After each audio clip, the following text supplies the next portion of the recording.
Kembali lagi dalam mata pelajaran RBT tingkatan 2. Hari ini cikgu akan menerangkan bab 2.6 reka bentuk makanan.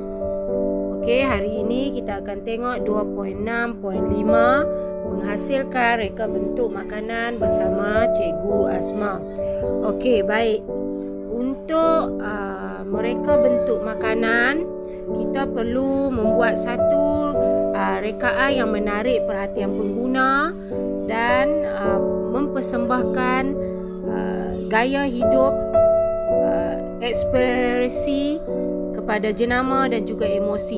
Reka bentuk makanan yang kreatif dan efektif adalah hasil kombinasi antara elemen dengan prinsip reka bentuk. Okey, sebelum ni cikgu dah menerangkan elemen dan prinsip reka bentuk yang kamu gunakan dalam membuat lakaran reka bentuk makanan. Okey, jadi hari ini kita nak tengok 5 perkara penting yang perlu diingat semasa mereka bentuk makanan dalam pinggan ataupun bekas. Okey, kita tengok kat sini. Yang pertama adalah keseimbangan. Okey, perkara ini penting sebab kita memerlukan cara penyusunan makanan yang sempurna kerana dia memberi impak kepada emosi. Maksudnya, kita susun makanan di dalam pinggan macam yang saya tunjuk, gambar yang saya tunjuk ni adalah nasi lemak. Jadi nasi dia letak dekat tengah, kemudian lauk timun letak kat tepi. Okey, letak sikit-sikit macam tu. Susun mengikut keseimbangan. Okey, jadi dia memberi impak kepada kita lah, beri kesan, nampak macam sedap. Okey, selain daripada itu, warna juga, bentuk, saiz dan tekstur berperanan memberi keseimbangan pada susun atur.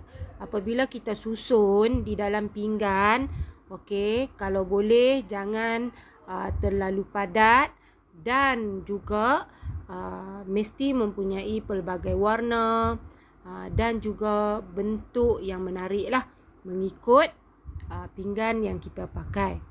Okey, perkara yang kedua adalah bentuk. Okey, bentuk memain peranan yang paling penting kerana bentuk yang kreatif dan efektif akan menarik perhatian pelanggan untuk menikmati makanan tersebut. Okey, contoh kamu tengok dekat sini, gambar yang cikgu bagi ni, nasi ya.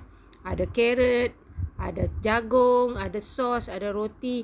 Okey, tetapi dia buat reka bentuk seperti orang sedang menyanyi lah. Okey, jadi dekat sini dia dah merancang pelbagai bentuk dan kemudian disusun mengikut ketinggian juga, adalah sebagai satu variasi dalam mereka bentuk makanan. Okey, bentuk yang menarik akan memberi kesan yang tinggilah kepada pelanggan kita, ataupun reka bentuk makanan tersebut akan menjadi lebih eksklusif. Okey, seterusnya nombor 3 adalah tekstur. Tekstur ni adalah keadaan permukaan ataupun bahan itu sendiri. Okey, kita gabungkan makanan tadi mengikut tekstur, kemudian kita letak dalam pinggan. Dan kalau boleh tidak terlalu banyak makanan yang kita guna. Contoh cikgu bagi dekat sini gambar nasi goreng. Okey, jadi dia buat bentuk kucing. Okey, jadi makanan ataupun bahan yang dia guna tidak terlalu banyak. Okey, jadi dia nampak macam menarik. Bahan yang dia pakai adalah kepingan daging.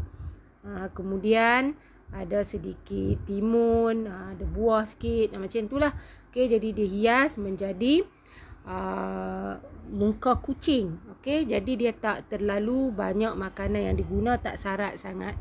Okey, jadi dia nampak lebih menarik dan ringkas. Okey, seterusnya adalah yang keempat, iaitu rasa. Okey, rasa ni tidak boleh dilihat. Okey, rasa ni kita kena makan dulu baru kita tahu rasa dia. Tetapi rasa ni boleh diwujudkan dengan gabungan bahan-bahan yang unik dan dia akan nampaklah macam sedap. Tu maksud rasa. Okey, contoh yang cikgu bagi dekat sini, dessert kek. Okey, dia letak susu, kemudian dia letak buah yang merah tu. Kemudian dalam kek tu sendiri mungkin kek buah-buahan . Jadi kita nampak macam sedap, kita dah tahu dah nampak macam sedap. Okey, walaupun kita tak rasa. Okey, itu maksudnya gabungan bahan-bahan. Okey, gabungan bahan-bahan yang kita pakai seperti susu, kismis, okey, buah mulberry ke, okey. Jadi gabungan bahan-bahan tu kita dah tahu dah. Rasa dia akan menjadi rasa yang sedap ataupun unik.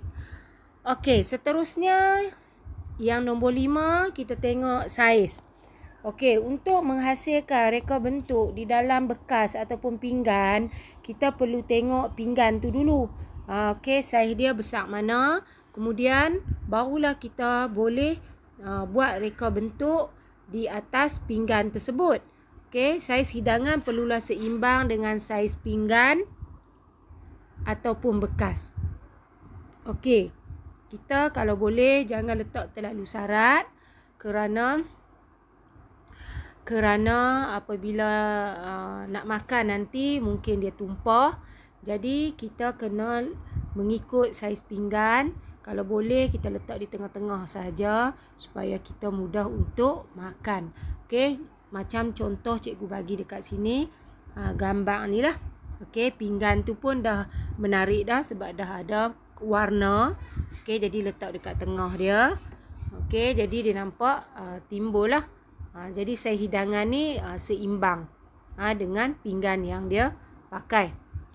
Okey, untuk membuat reka bentuk makanan ni, kita perlu menyediakan pelbagai benda lah ataupun bahan sebelum kita nak buat reka bentuk ni. Okey, kita tengok. Yang pertama, membentuk imej reka bentuk makanan. Okey, berdasarkan cita rasa lah. Seperti budaya, nilai, elegan dan pelbagai lah. Kamu boleh tengok dari pelbagai sudut untuk kamu mereka bentuk imej reka bentuk kamu tu, reka bentuk makanan tersebut. Okey, satu lagi kena tengok juga kemahiran yang kita ada. Okey, kemahiran yang kita ada. Kalau boleh kita reka yang menarik, ringkas dan nampak menarik lah. Seterusnya yang nombor 2, memilih bahan yang sesuai. Okey, memilih bahan yang sesuai untuk membuat reka bentuk. Sebelum kita mereka bentuk makanan, kita dah buat lakaran. Jadi kita dah tahu dah bahan apa yang kita nak pakai. Tu maksudnya kita dah pilih sebelum kita nak buat reka bentuk. Bahan-bahan yang kita nak pakai tadi tu. Contohnya kalau kita nak buat breakfast, reka bentuk roti, mungkin ada timun, itulah contoh-contoh bahan yang boleh kita gunakan untuk mereka bentuk breakfast roti lah. Okey, kemudian seterusnya kita tengok memilih reka bentuk yang tidak melanggar tata suila agama dan budaya. Okey, bila kita nak mereka bentuk, memanglah kita memerlukan kreativiti. Tetapi kita kena tengok juga supaya reka bentuk tadi tidak melanggar tata susila agama dan juga budaya. Kerana perkara ini sensitif, jadi tidak digalakkanlah. Jauhkan daripada membuat reka bentuk yang melambangkan keagamaan dan juga sesuatu budaya lah. Okey, seterusnya memilih saiz yang sesuai untuk memberi pilihan kepada pengguna. Okey, kita tengok kepada majlis juga untuk kita buat reka bentuk. Kalaulah reka bentuk tersebut, kalaulah majlis tersebut dia macam besar, mungkin reka bentuk kita boleh buat reka bentuk, contohnya reka bentuk kek yang bertingkat-tingkat, macam tu. Okey, jadi kita tengok juga kepada saiz. Kalaulah pengguna kita kata apa, macam kek, kita ada buat yang kecil-kecil, ada yang buat sederhana, ada yang buat besar. Okey, jadi boleh membuat pengguna boleh membuat pilihan. Itu maksud memilih saiz yang sesuai. Kemudian menggunakan peralatan yang sesuai. Okey, menggunakan peralatan yang sesuai bermaksud kita menggunakan peralatan yang bersesuaian dengan bentuk makanan yang kita nak hasilkan supaya hasil yang kita perolehi nanti lebih menarik. Okey, contohnya pisau. Okey, kita dah belajar dah pisau-pisau yang kalau macam kita nak buat hiasan, katakan bunga ros. Okey, bunga ros, kita nak ukir bunga ros dekat sebiji buah tomato, jadi kita memerlukan pisau yang kecil untuk ukir. Macam itulah. Okey, dan yang terakhir, memilih bekas menghidang yang sesuai dengan reka bentuk makanan yang dihasilkan. Okey, reka bentuk dan juga pinggan tadi perlu seimbang lah, macam cikgu terang yang tadi, supaya semasa kita nak makan nanti mungkin kita boleh elak daripada makanan tadi tertumpah keluar lah. Okey, itu saja untuk penerangan cikgu pada hari ini. Okey, sekian sahaja. Terima kasih.